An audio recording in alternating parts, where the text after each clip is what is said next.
Inspired by real historical traditions of onna-bugeisha, female warriors, this epic tale uses fictional characters and settings for dramatic effect.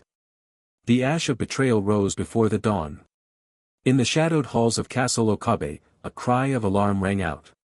Within the hour, fire lit the sky, and the stone walls, once unbreakable, shuddered under the weight of treachery.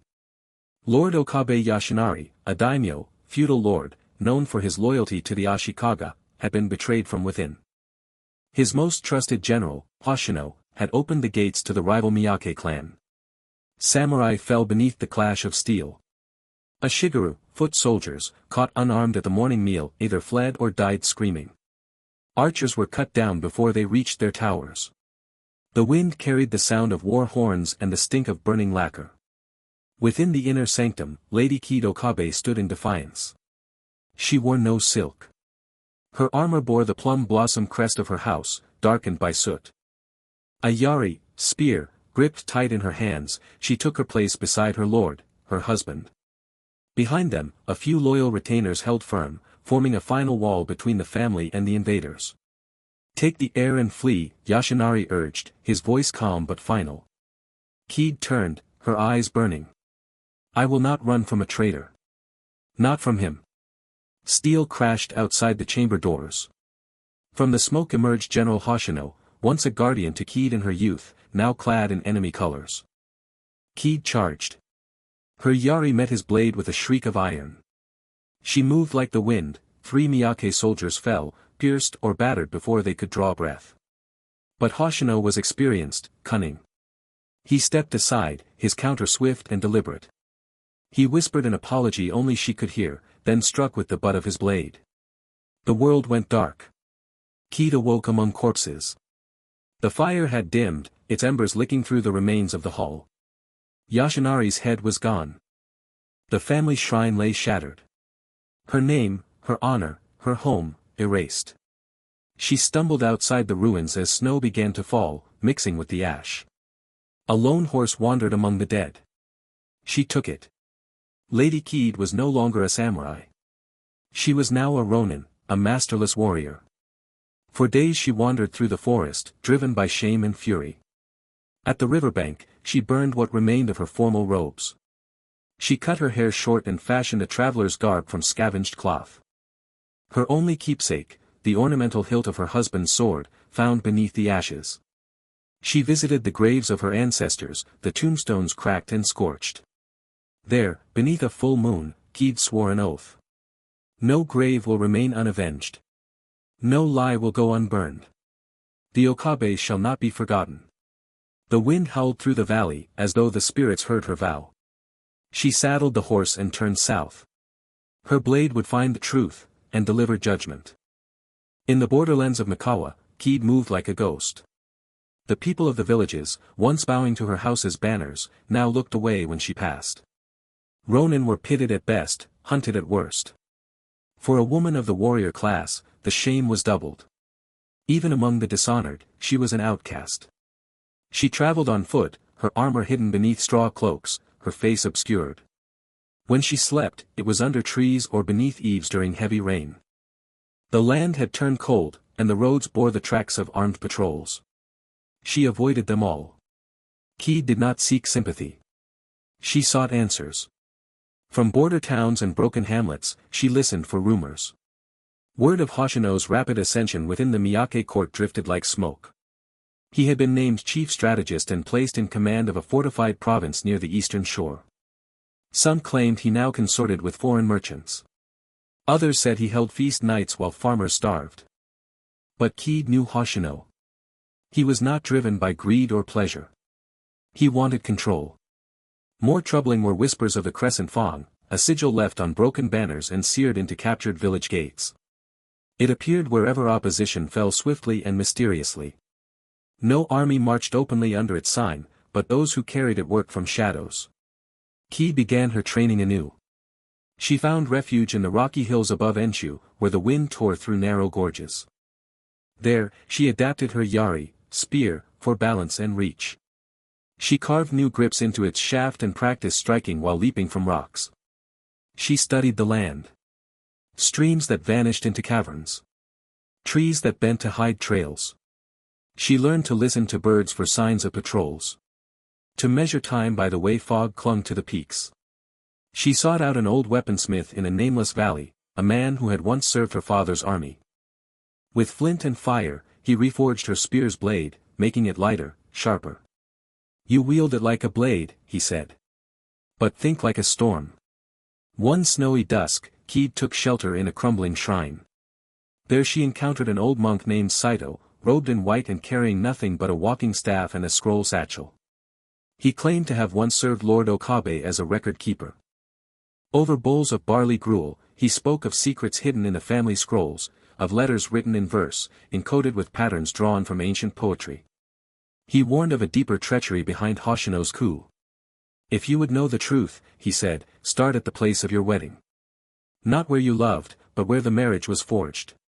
Keed watched the monk through narrowed eyes. And why would a man of peace care for vengeance?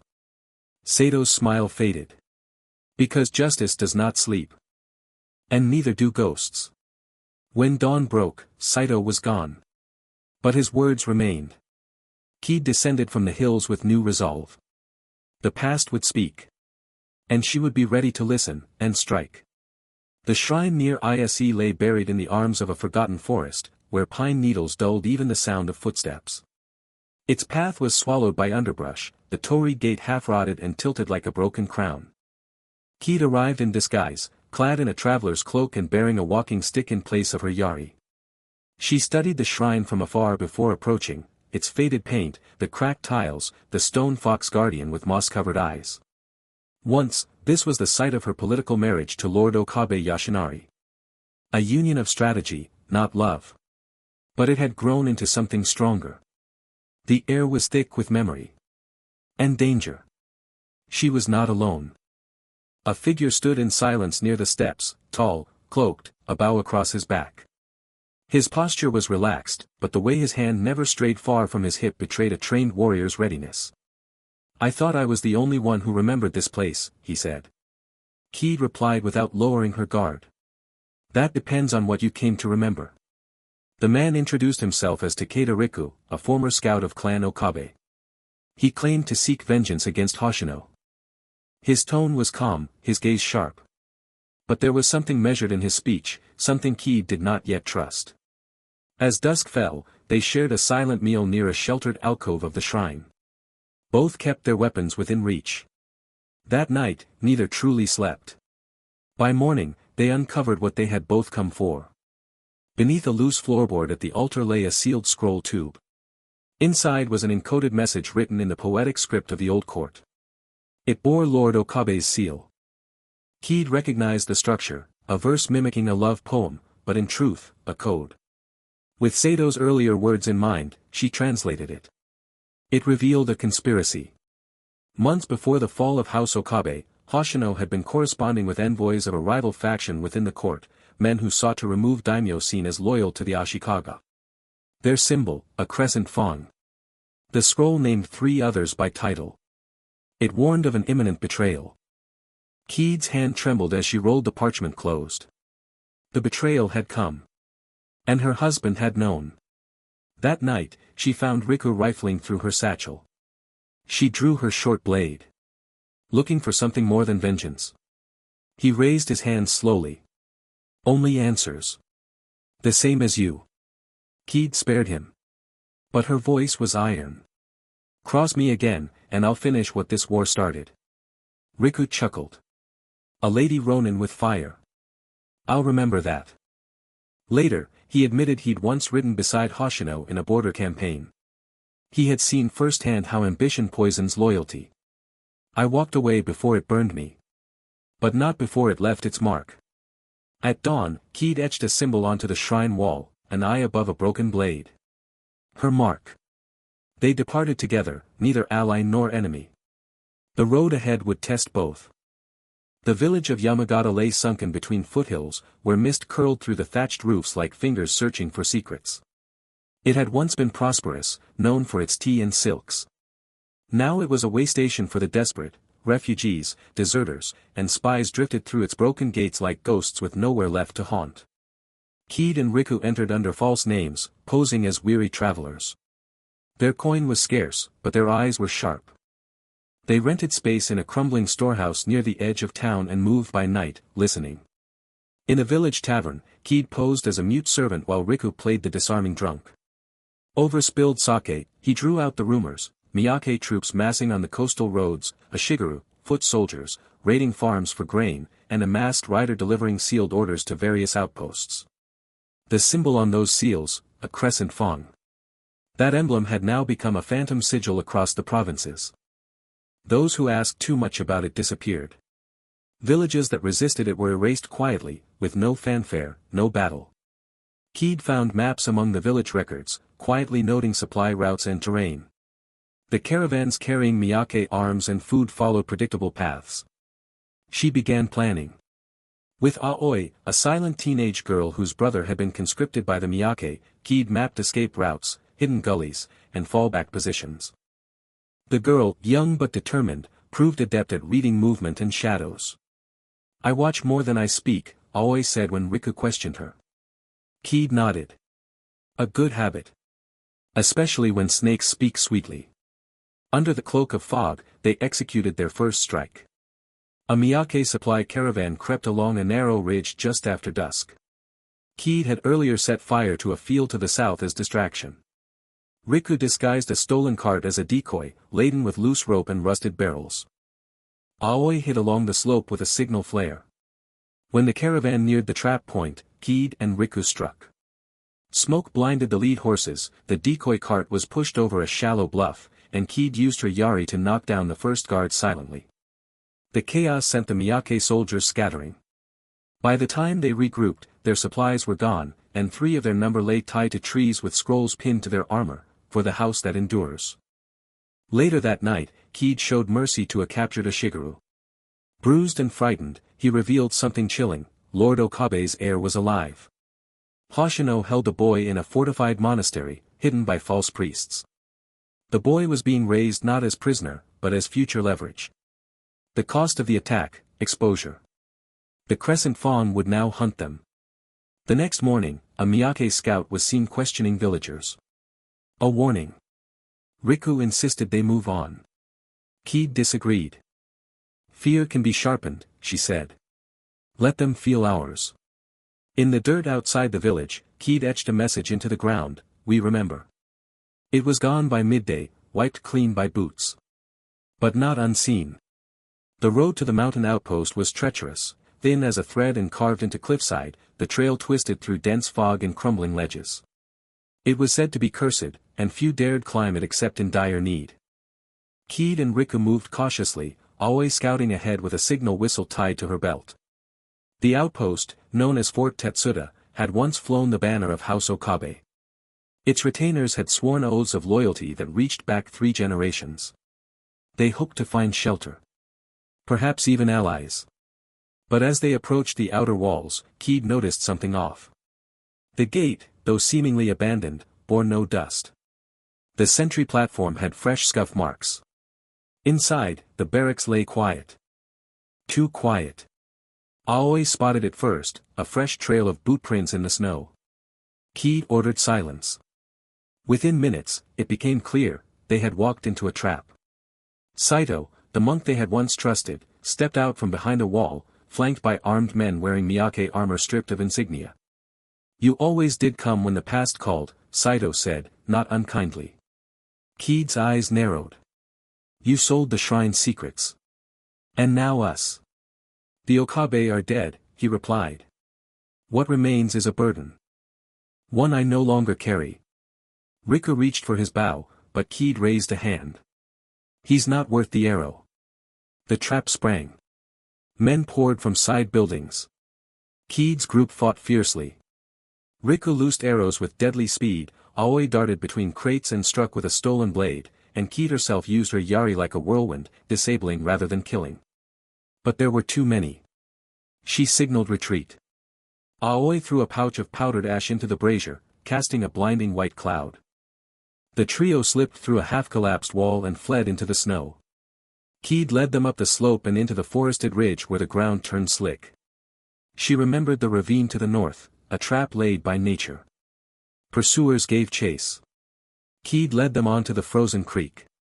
Beneath the thin layer of ice, rocks shifted. She doubled back, letting the Miyake soldiers see her, luring them in. One by one they followed, and the ice cracked. The screams echoed through the trees. They did not stop until they reached a high cave where a fire could not be seen. Riku collapsed, bleeding from a spear graze. Aoi tended his wound, muttering prayers she barely remembered.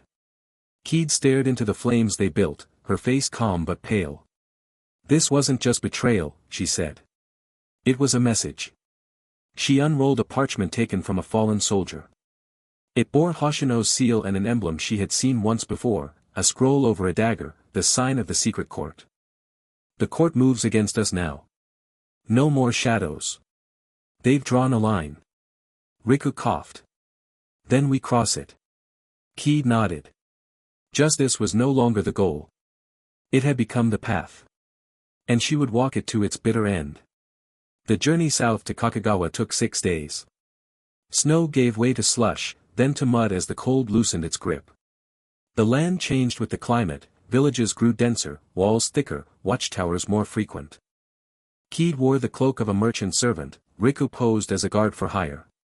Aoi, freshly disguised as a mute pageboy, played her part with uncanny discipline. Kakagawa was not a town, but a fortress disguised as a city. Its gates were always manned, its inns filled with mercenaries, its temples shadowed by spies. No word entered or left without eyes upon it.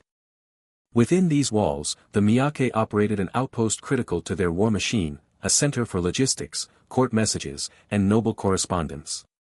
Keed secured a place as an attendant to Lady Hina, a minor noblewoman recently widowed and passing through. It was dangerous but perfect. Hina was respected but aloof, her servants ignored by all. Each morning, Keed poured tea. Each night, she memorized snippets of conversation. She learned that Hoshino had visited just weeks before and had left with new orders from one of the shogun's senior advisors. In the 3rd week, Keed intercepted a letter bearing the crescent fawn. Its content was direct. The air must not live. Stability demands it. The wind blade draws too near. Remove both. Riku, meanwhile, had embedded himself among the quartermasters, slipping notes into Keed's belongings.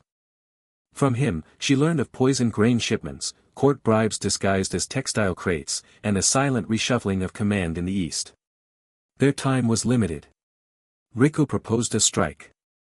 During the Festival of Lanterns, the court advisor would be exposed, unguarded, reveling, vulnerable. But Keed refused. The fire would spread to the innocent, she said. We don't become the very blade we fight. Instead, she chose precision. They slipped into the noble quarter the night before the festival.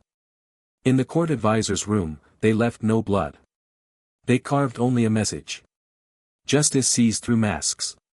The wind remembers. And beside it, the broken blade symbol.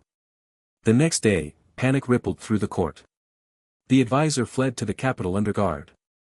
Rumors grew. The blade of the Okabe had returned. Some called her a ghost, others a spirit of vengeance. Keed watched the lanterns float across the river that night from a rooftop with Riku and Aoi beside her. They want fear, Riku said. They'll get truth, Keed replied. And if the truth isn't enough? Aoi asked. Keed's grip tightened on the hilt of her spear. Then we carve it into stone. The message came in the form of a riddle sewn into the hem of a traveling monk's robe, where the bell tolls for the dead, and no echo returns, the lion's cub is held. Keed, Riku, and Aoi traced it to a temple nestled in the snow-draped hills east of Suruga. Known as Seijin-in, the temple had once been a place of healing.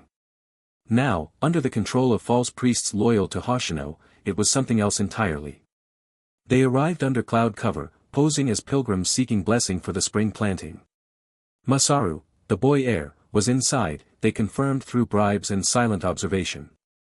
His presence had been hidden from the world, his identity obscured even from the monks who served as jailers.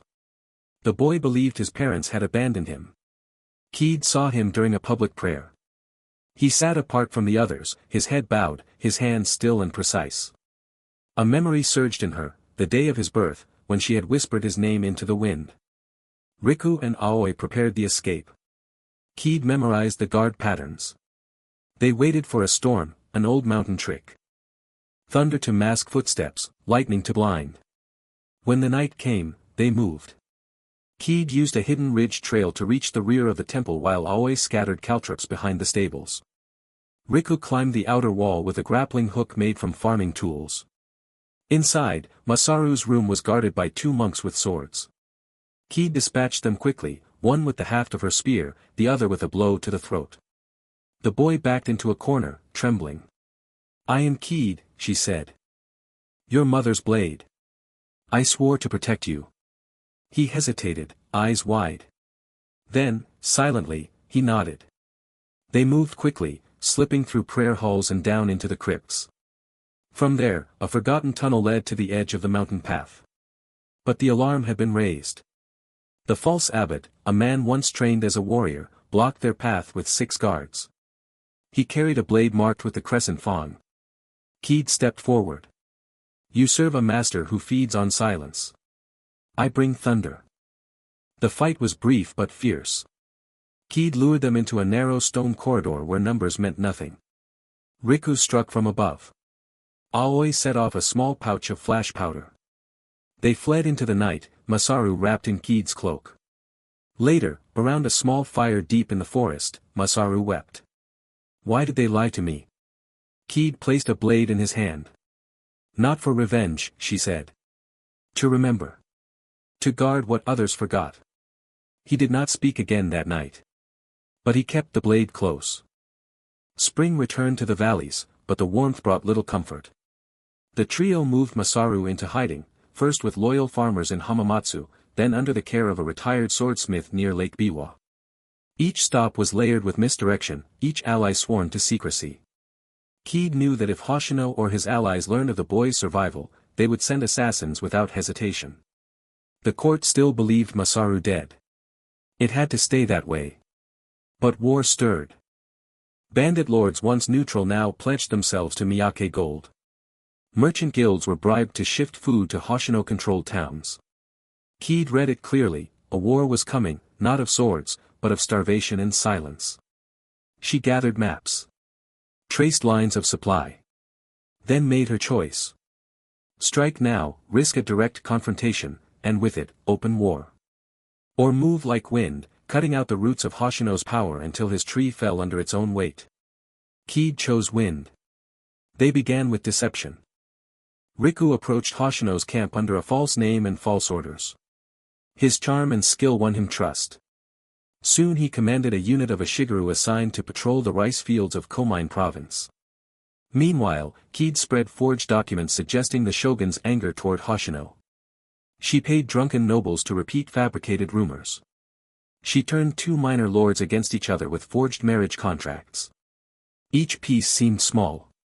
But together, they shifted the balance. Then Hoshino ordered Riku's unit to raid a village said to be sheltering Kiid.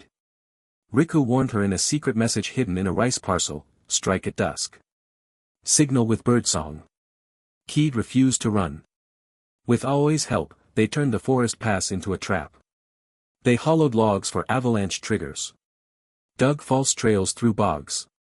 Set ropes across narrow ridges. Every movement planned. Every breath measured. When the Miyake troops arrived, they walked into smoke, confusion, and a rain of debris. Kiid struck from behind, never letting them see her face. Riku played the part of the loyal commander until the moment his blade turned against his own. The battle was over in minutes. Clean. Controlled. But the cost came later. Around the fire, Kiid confronted Riku. "You hesitated. You almost followed the order." "I had to," he said. "To sell the lie." "Just make sure you haven't bought it yourself," she answered. Masaru, watching quietly from a nearby rock, spoke up. "We can win without becoming them." Kiid met his gaze. "That's the hardest victory." The truth was a puzzle scattered across provinces. It lay in folded letters, whispered deals, and deaths too clean to be chance. Kiid and her allies pieced it together slowly, with care and dread. Hoshino had not acted alone. He was the face of a deeper scheme, a coalition of powerful men who feared the restoration of houses like Okabe. Lords from the coastal shipping clans, a faction within the navy, and most damningly, a counselor from the shogun's inner circle had orchestrated it all. Riku stole ledgers. Aoi intercepted messengers. Kiid walked into enemy territory disguised as a shrine maiden and returned with signed confessions extracted without violence. It took months. Then they had it, a map of the web, from Hoshino at the center to each conspirator on the fringe. Proof that the Okabe fall had been only the first. Kiid summoned them. One by one. Letters bearing no signature, sealed with the crescent fawn crossed by a broken blade. The message, come to Mount Aso. Alone. Face your shadow. Some dismissed it as a threat. Others could not resist the chance to confront their phantom. At the base of the mountain, Kiid stood cloaked, Masaru beside her, Riku and Aoi watching from the cliffs. Hoshino arrived first, mounted, armored, flanked by 2 guards. Kiid stepped into the open. You were always too bold, he said. You were always too small, she replied. He laughed. The court will not recognize a traitor's widow. I am not asking for recognition. She presented her evidence, documents, seal imprints, the ledger signed by Hoshino's own hand ordering the heir's death. The other lords arrived, one by one. When faced with the truth, their confidence faltered. Kiid laid the scrolls before them like blades. You built your empire on a lie, she said. And now it collapses under its own weight. Hoshino drew steel. His guards hesitated. Kiid met his blade with her yari. The duel was short. Not because he lacked skill, but because she had something he did not, conviction. She disarmed him and held the point of her spear to his throat. Your death won't change what's been done, she said. But your disgrace will echo. She turned to the other lords. Speak his name to the court. Reveal the truth. Or face what waits in the dark. They bowed. Kiid left Hoshino alive, barely. His power broken. His legend shattered. Masaru watched it all with quiet eyes. And for the first time, Kiid saw the shape of a leader in him. Masaru was reinstated by decree. The shogun's court, shamed by the revealed conspiracy, had little choice. Under the guidance of more moderate lords, they restored House Okabe's name and declared Masaru heir. The boy accepted the title with quiet dignity. But he did not take up residence in a castle. He remained among the people, learning the burden of leadership not from scrolls, but from farmers, healers, and veterans. Kiid stood beside him during the oath ceremony. When offered a title, she declined. I have worn armor too long to wear silk, she said. She returned the Okabe crest to Masaru beneath a blossoming cherry tree, where birdsong filled the silence. Let honor guide your blade, she told him. Not anger. Not legacy. Riku vanished into the north shortly after. Some whispered he joined a secretive scout order. Others believed Kiid let him go, knowing they had walked the edge together for too long to ever truly return. Aoi remained briefly. She trained with Kiid, learning the spear, learning silence, learning mercy. Then she too departed, toward the coast, where word of uprisings and old debts echoed. Kiid walked alone. She traveled the back roads of the provinces, intervening quietly where corruption festered. She broke up assassins' rings with tactics, not slaughter. She left messages in ink, not blood. Whispers grew. Children played games where one pretended to be the Lady Ronin. Soldiers looked twice before abusing peasants. Merchants carried coins stamped with a broken blade. In time, Kiid's name became less important than her symbol. And even that faded, leaving only a story. Years later, a scroll was discovered in the ruins of Castle Okabe. It read, to walk alone, not for vengeance, but for justice, this is the blade that never rusts. Another was found in the ashes of a rebel camp crushed by corrupt forces. It bore no threat, only a poem. Steel sings, but truth endures. Wounds heal, but silence kills. Honor walks not in light, but in the choices no one sees. Kiid was never seen again. Some say she became a hermit. Others claim she sailed west to foreign lands. But all agreed on one thing. Where justice slept, she would awaken it. While the tale of Kiid is fictional, it draws inspiration from real onna-bugeisha, female warriors, who fought alongside male samurai in feudal Japan. Women like Tomo Guzan and Nakano Takiko defied societal expectations and left behind legacies of courage, wisdom, and unshakable resolve. Thank you for watching. If you enjoyed this story, subscribe to the channel for more epic tales from history and legend.